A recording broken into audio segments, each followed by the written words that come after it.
안녕하세요. 뇌과학자 조용상입니다.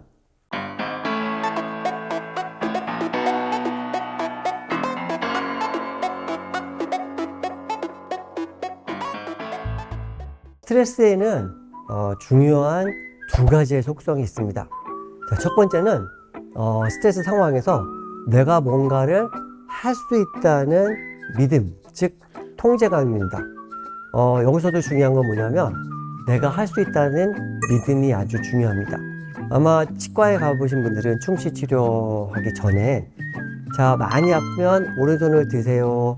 아마 그런 얘기 많이 들어보셨을 거예요. 이 스트레스 상황에서 통제감을 알아보는 연구가 있었습니다. 충치 치료 환자를 두 그룹으로 나눠서 첫 번째 그룹은 아무 얘기도 안 하고 두 번째 그룹은 자, 아프면은 손을 드세요라고 얘기를 했습니다. 치료가 끝난 후에 주관적으로 느낀 통증의 정도와 스트레스 호르몬 수치를 측정해 보니 이 두 번째, 즉 아프면 손을 드세요라고 말한 그룹에서 주관적으로 느낀 통증의 정도도 더 낮았고 스트레스 호르몬도 훨씬 더 덜 분비가 됐습니다. 자, 이 원인이 뭘까요? 그 이유는 이 스트레스 상황, 즉 충치 치료를 받는 상황에서 내가 뭔가 할 수 있다는 믿음, 즉 통제감이 있었기 때문에 두 번째 스트레스 시스템의 가동이 억제됐기 때문이죠. 요즘 사회적으로 층간소음이 큰 문제가 되고 있습니다. 왜 이렇게 이게 문제가 많이 될까요?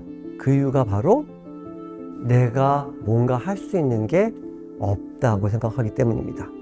왜냐하면 위층에서 나는 소리이기 때문에 내가 뭔가 실제로 할 수 있는 게 없다고 느끼기 때문에 거기서 오는 스트레스의 정도가 굉장히 높은 거죠. 자, 그런데 똑같이 위층에서 소음이 계속 발생하고 있는 상황에서도 만약에 내가 5개월, 6개월 후에 다른 곳으로 이사를 가게 됐다 그러면 이 상황에서 내가 뭔가 할 수 있다는 즉 통제감이 생긴 거기 때문에 그렇게 되면 똑같은 정도의 소음이라도 그로 인해서 느끼는 스트레스 정도는 훨씬 더 낮아질 겁니다. 그래서 이 스트레스에서 가장 중요한 특성은 바로 통제감입니다. 여기에 한 가지 속성이 더 있습니다. 바로 스트레스 상황을 예측할 수 있냐 없냐입니다. 자, 예를 들어 볼까요? 출퇴근 시간에는 늘 차가 많이 막히죠. 차가 막힌다 그래서 아주 많이 짜증이 나는 경우는 별로 없죠. 하지만 예를 들어 전혀 막힐 시간이 아닌 아침에 한 6시 반에 나왔는데 만약에 차가 굉장히 막혔다고 하면은 그때는 굉장히 짜증이 많이 날 겁니다. 그때 스트레스 많이 받는 이유는 스트레스 상황이 전혀 예측이 되지 않기 때문이죠. 그래서 우리가 가장 스트레스 때문에 힘들 때는 언제냐면은 내가 할 수 있는 게 아무것도 없다고 생각을 하고 그리고 예측이 안 되는 이 상황이 스트레스로 인한 데미지가 가장 큰 상황입니다.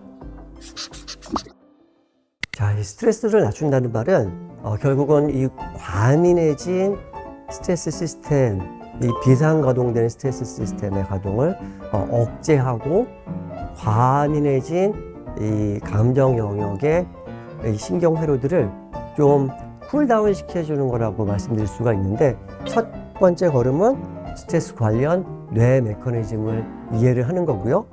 그리고 두 번째는 이 스트레스를 낮추는 데 도움이 되는 여러 가지 방법들 중에서 나에게 맞는 방법을 찾아서 적극적으로 실천을 해주는 게 아주 중요합니다. 일상생활에서 감사함을 찾는, 즉 감사 기질을 높이는 게 이 스트레스를 낮추는 데도 크게 도움이 되고 수면에도 도움이 됩니다. 그래서 일주일에 한 사흘, 나흘, 나한테 맞는다면 매일 쓰는 수도 있고요. 이렇게 감사 얘기를 쓰는 게 도움이 많이 됩니다. 또 이 충분히 잠을 잘 자는 게 우리 스트레스를 낮추는 데도 도움이 되고 우리의 뇌현실을 높이는 데도 도움이 됩니다. 요즘 잠 못 자는 분들이 굉장히 많은데 우리가 잠을 잘 자려면 가능하면 이른 시간에 햇빛을 받는 게 많이 도움이 됩니다. 왜냐하면 우리 생체 리듬 사이클하고 이 24시간 주기하고 좀 차이가 나는데 24시간이 조금 넘는 생체 리듬을 24시간 주기에 맞게 리셋할 수 있는 기능이 있습니다. 여기에 가장 중요한 게 빛입니다. 그래서 가능하면 이른 아침에 햇빛을 보면서 최소한 30분 이상 걷는 게 잠을 잘 자는 데도 도움이 되고 또 스트레스를 낮추는 데도 도움이 됩니다. 사회적 지지가 생각보다 되게 중요한데요. 우리 뇌는 사회적 뇌라고도 얘기를 합니다. 그래서 이 사람들과의 자주자주 교류하는 게 도움이 많이 되는데 이런 사회적 지지는 질보다는 얼마나 자주 하는지가 더 중요하다고 알려져 있습니다. 그래서 가능하면 내가 좋아하는 사람들과 자주자주 만나서 함께 시간 보내는 게 우리 정신 건강에도 도움이 됩니다. 명상 역시 우리 뇌의 특정 부위의 기능을 높여주는 역할을 합니다.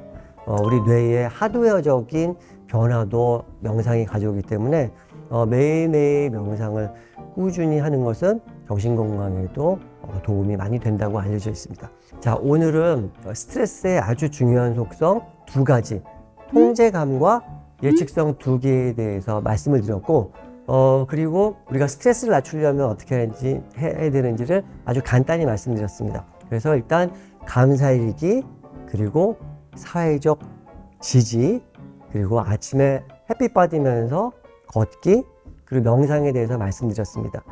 이 각각 이 방법들에 대해서는 제가 앞으로 뇌 메커니즘과 함께 구체적으로 우리 뇌에 어떻게 작용을 하고 이런 것들을 할 때 어떤 효과가 있는지를 자세히 말씀드리도록 하겠습니다. 오늘은 여기까지 하겠습니다. 뇌과학자 조영상이었습니다. 감사합니다.